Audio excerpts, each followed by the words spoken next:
Hello everybody, it's live at 5 on this Monday evening. If you're here, give this a like, give me a comment, let me know you're here. That would be fantastic. I'm on my phone, so I have no idea whether I can see you, but I'll give people a minute or so to come and join. Anybody there? Oh, it's now suddenly got very chaotic out here. I was out here because it was nice and calm and quiet. And suddenly, kids on bikes have turned up. And Sam's got very excited inside. Okay. So welcome to tonight's Live at 5, lovely people. Apologies about the dog barking in the background. He's doing his best to protect the household. This is Mental Health Week.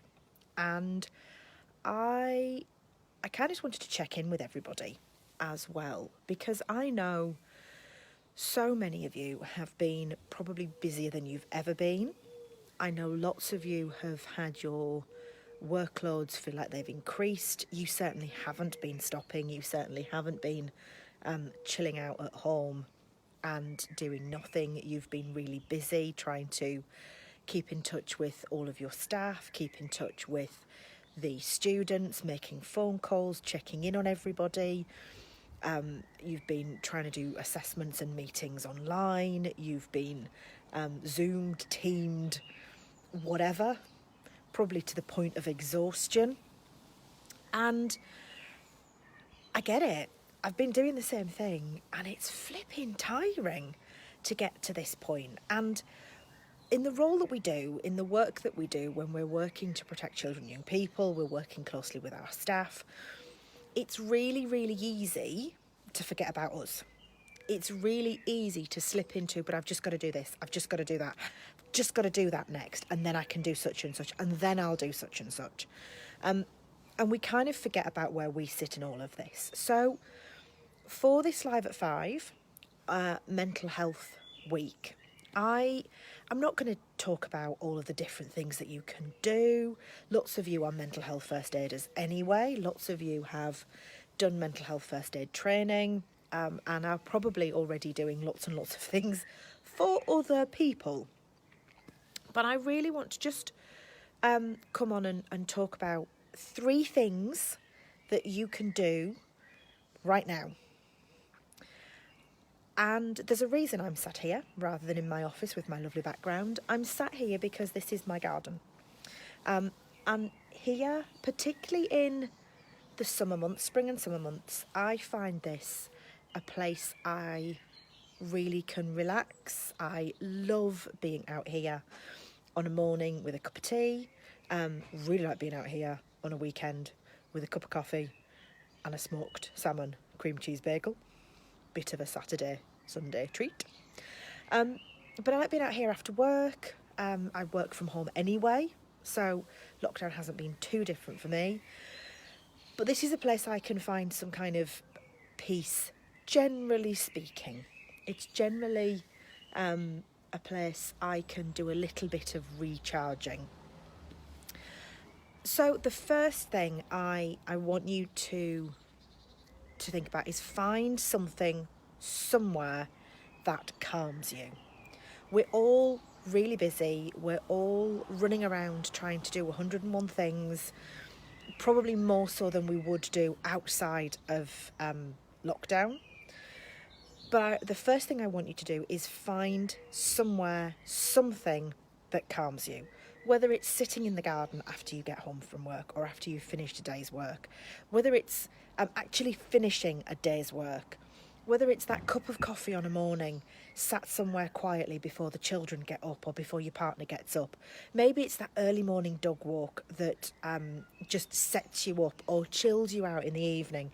Maybe it's taking 10 minutes at the end of every day to pick up your favourite book and read a chapter before you go to sleep. Maybe it's a soak in the bath. Maybe it's doing some gardening that calms you. But whatever it is, find something that calms you. Now, I don't mean calms you down. I mean something that brings you calm, something that brings you that bit of inner peace. So that's the first thing. The second thing, and brilliant if these two overlap, but the second thing is find something you love. Find something you absolutely love doing outside of work. So lots of us really love our job. I love my job. I love working with professionals. I love supporting them. I love absolutely talking to them, helping them through a difficult process and them going, oh my God, that's it. Brilliant. That's the next thing to try. This is how I can get there. This is how I can get some help. I think most of us, for the most part, love what we do. You kind of have to. But I mean something outside of work, something that isn't necessarily work-related. In fact, not something that isn't work-related. So something that you utterly, utterly love doing. I love singing. I absolutely love singing. And outside of lockdown, I love being part of choirs. I love the whole camaraderie of it. I love the endorphins it releases. I love everything about it. I love the rehearsals. I love the getting it wrong. I love those weird things that happen. But I also love the way voices come together. I love listening to singing. I love everything about it. I will sing in the car. I will sing along to the radio. I will sing in the garden. I get some strange looks from the dog. But that's what I love doing. You might have something else you love doing. You might love painting. You might love getting in the car and going for a drive. You might love long walks on the beach. You might love crafting. It might be knitting. It might be crochet. It might be quilling. It might be you love going to football. It might be you love watching the rugby. I accept we can't do those things at the moment. But find something that you love. And if what you love you can't do in the way you used to do it, find a way to do it now. I know somebody the other week was talking about they'd rediscovered their love of chocolate making. Absolutely rediscovered their love of chocolate making. So find something that you absolutely adore doing. Extra bonus, if you can find a way to keep that going once we're out of lockdown mode. And thirdly, and the last thing I want you to do, and I promise this isn't woo-woo, and I promise this really works, is I want you to start, if you don't already, to practice gratitude. Now, I don't mean that in a kind of thank you for the stars and thank you for the moon, like we used to do as primary school children. I mean, really, genuinely find gratitude for something. One thing a day.